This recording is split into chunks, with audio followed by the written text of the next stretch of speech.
These are going to be the top biggest regrets that foreigners have here in Thailand. If you're new here, I permanently left the United States 4 years ago and moved all the way across the world here to Bangkok, Thailand. It's been one of the best decisions I've ever made, but there are some regrets which I'm going to share with you right now. Let's go ahead and begin. We're on the way to a gym right now. I'm just going to kind of walk you through the day in a life here in Bangkok, Thailand. So the first one is going to be kind of a serious, melodramatic one.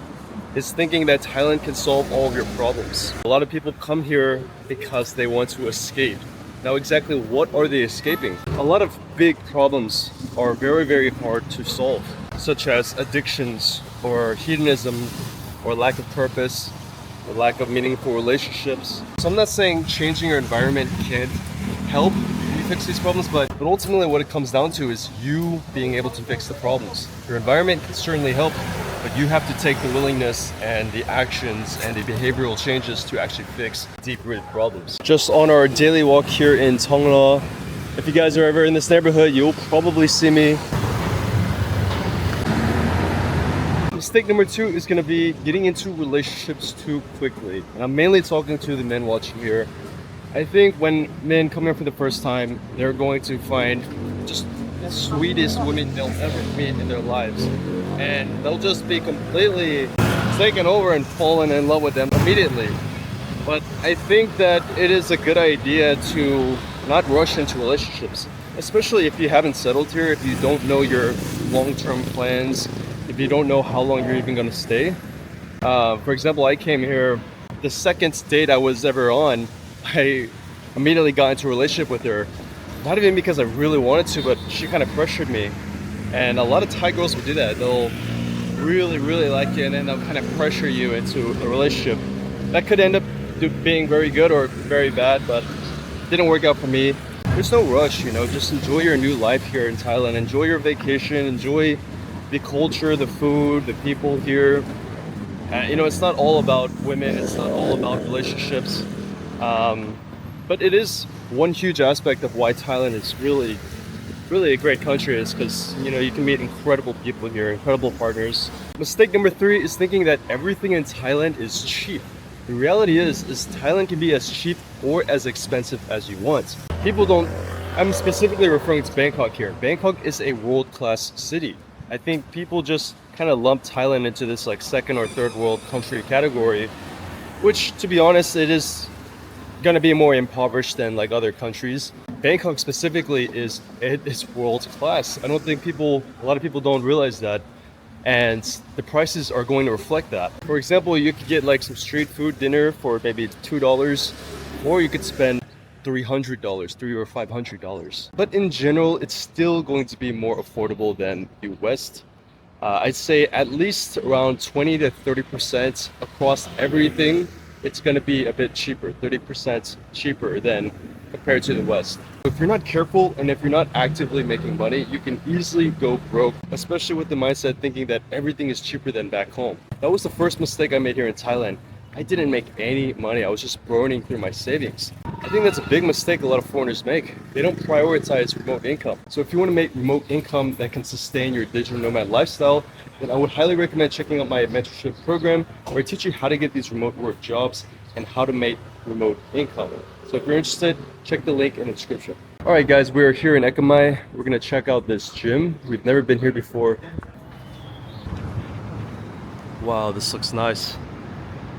So this gym is called The Fitness. I mean, the architecture is quite nice. So I'm potentially thinking about transitioning here, because the gym I currently go to, I pay like $3,000 a month, which is very expensive. So we're gonna check out this gym. Check it out, guys.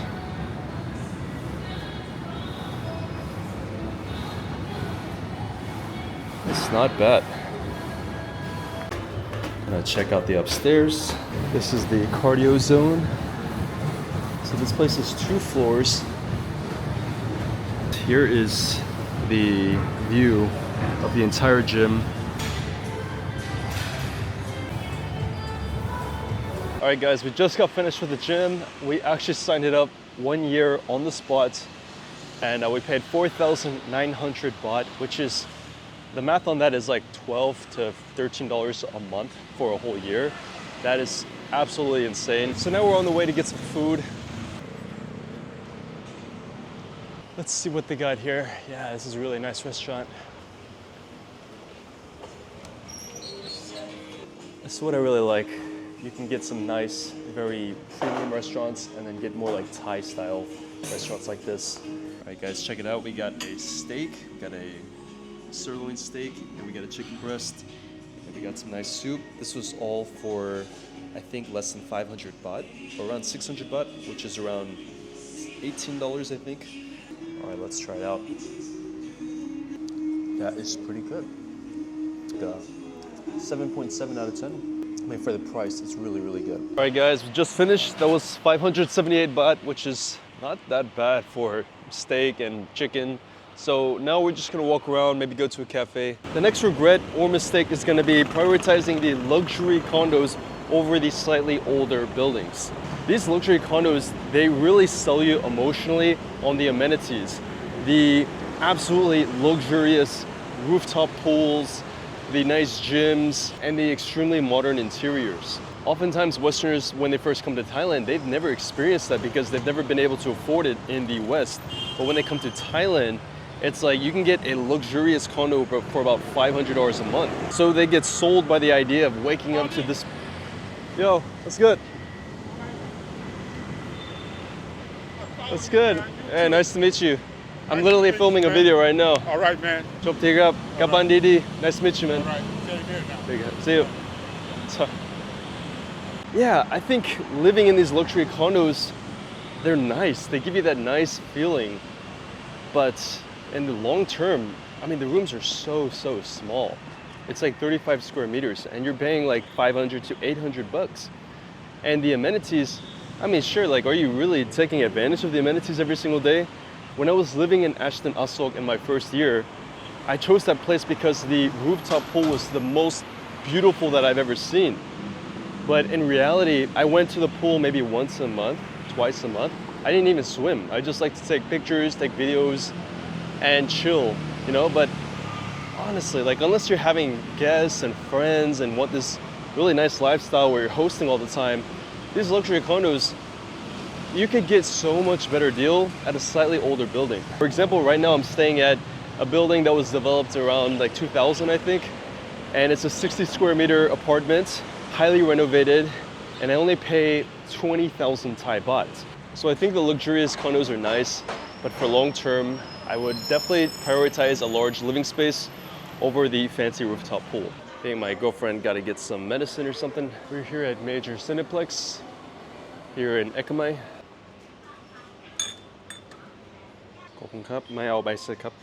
Low-key, I've been sick for the past week. That's another thing in Thailand. I get sick quite often. I get food poisoning like twice a year, maybe more. It's a bummer, you know, especially my Western stomach is used to more like hygienic food, although extremely processed and chemical overridden foods in America. But yeah, my stomach still is quite sensitive, even though I've been here for 4 years.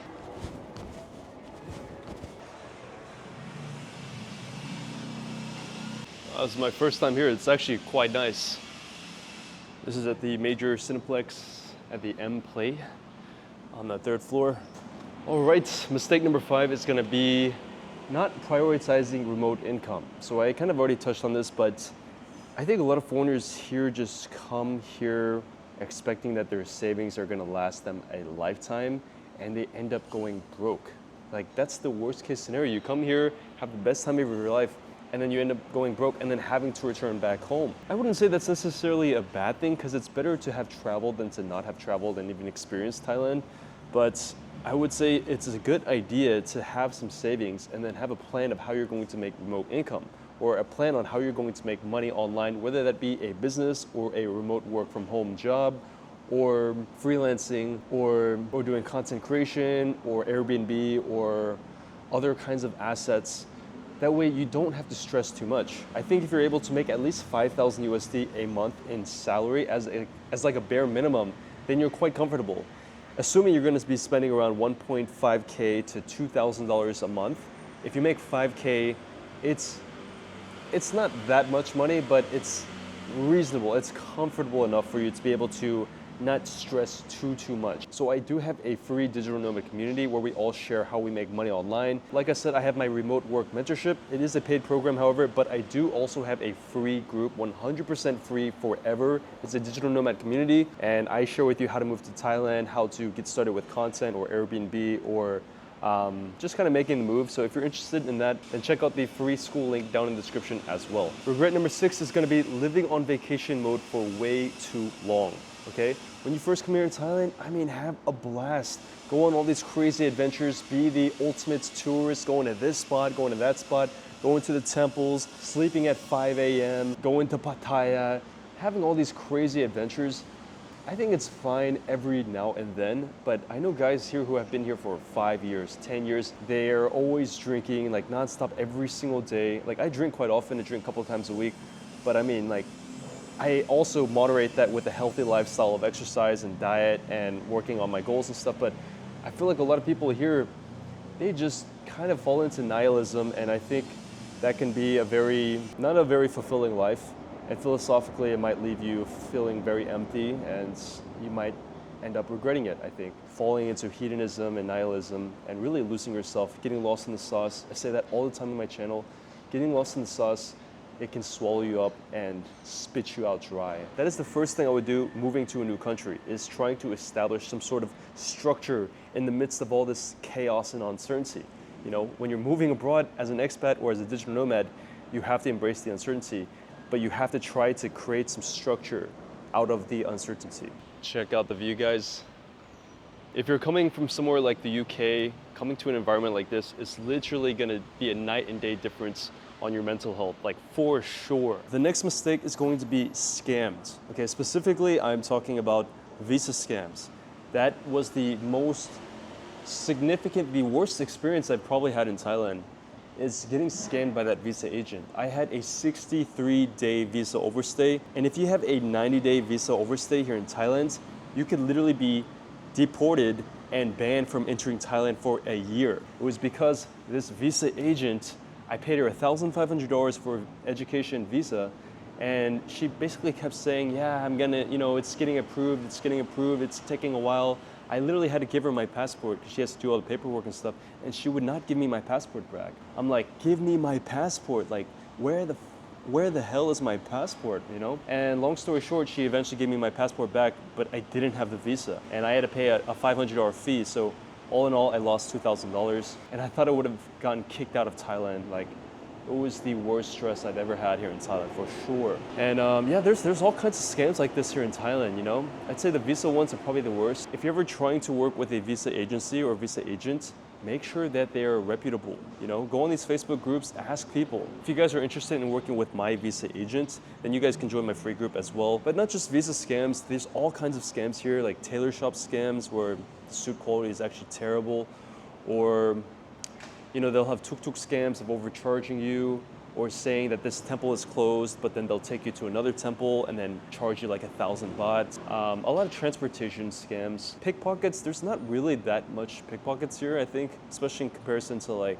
in Europe. Yeah, I just say you can never trust anybody too much, especially people that are trying to confront you first. If people ever on the street are trying to approach you and ask you for something or sell you something or give you something, just assume that is a scam. The 8th mistake is gonna be not trying to learn any Thai. When I first got here in my first year, I thought, what's the point? Most people speak English, I can use Google Translate, I hang out with mainly other foreigners, and I think that's just like kind of a pathetic way to think, to be honest. Man, you're living in such a good country, and you say you like the culture and you respect the culture and the people, but you can't even really converse with the people. So I'm like, you're really only here because of the cost of living. It's not, you know what I mean? Like if you can't understand the language and you can't speak with the locals, then you're completely segregated from Thai communities and Thai culture. I mean, a lot of Thai people can't speak English, obviously, but it's when you can actually speak the language, you can kind of understand on a deeper level and have a deeper connection and kind of understand how Thai people think and the mannerisms and the sarcasm and the funniness and the humor, and just kind of have a bonding with Thai people. It's good for business. It's good for Thai people respecting you. It's just good to have like these little moments of your everyday interactions Like they're so positive when you can speak to Thai locals. That brings me to my next point is only hanging out with other foreigners. Literally having zero Thai friends aside from maybe a Thai girlfriend, right? The only friends you have are other foreigners. I think that's a mistake as well. It's like you're here in this beautiful country surrounded by all these locals, and I don't think you're getting the full experience. So I think you guys get the point. I don't want to antagonize any foreigners here. The last point is going to be hanging out with people who only drink. Drinking should not be the only social activity that you do. I used to have this habit a lot. Like every time I hang out with my friends, we only drink. We always get wasted. And I think there's more to do here in Thailand, you know? You can do physical activities, you can go to concerts, you can do a road trip or explore the other regions. There's a lot of nice social activities here. They have like dance classes, they have like jazz bars, they have language exchanges, they have cooking classes, they have gyms, obviously, they have movie theaters, they have literally a lot of things to do. So I would be open-minded and try to explore other activities aside from just drinking. So that's it for this video, guys. Follow me on Instagram and join my free community down in the description below. And I will see you guys in the next video.